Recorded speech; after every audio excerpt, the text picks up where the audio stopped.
I got involved with Dundee Rep when they were in the Foresters Halls, and they were needing an upgrade of the theatre, and they appointed Richard Buckle, who was the ballet correspondent for the Times, to come up and rejig the theatre.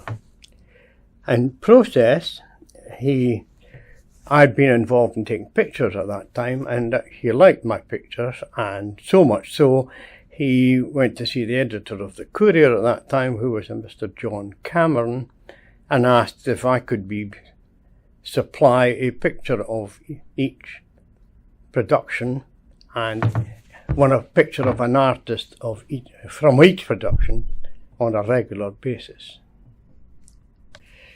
This then developed. We had a fire in the Foresters Hall. The theatre was closed. They were operating from a tent in Camperdown Park for a spell. They were operating from the Palace Theatre down from the Queen's Hotel for a spell, and then they got the Church Hall in the Blocky Road. Not terribly satisfactory, but they made good use of it. Their director at that time was a chap called Donald Sardine, and he stayed there a bit, and then he eventually went to the Young Vic, and I kept in touch with him for years. He died a couple of years back.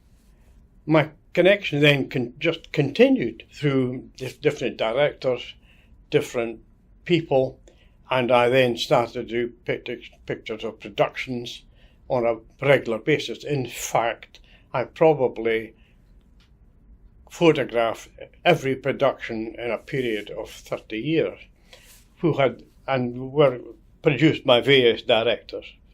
And it worked. I supplied them with a set of contact prints, and they would choose 2 or 3 pictures front of house, or 2 or 3 pictures of the press, and it just went on from there.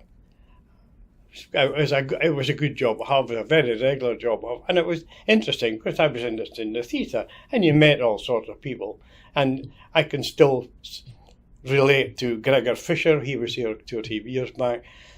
Joanna Lumley and I keep in touch. Paul Humplitz, Joel Gascoine until she passed away. It was a great part of my life.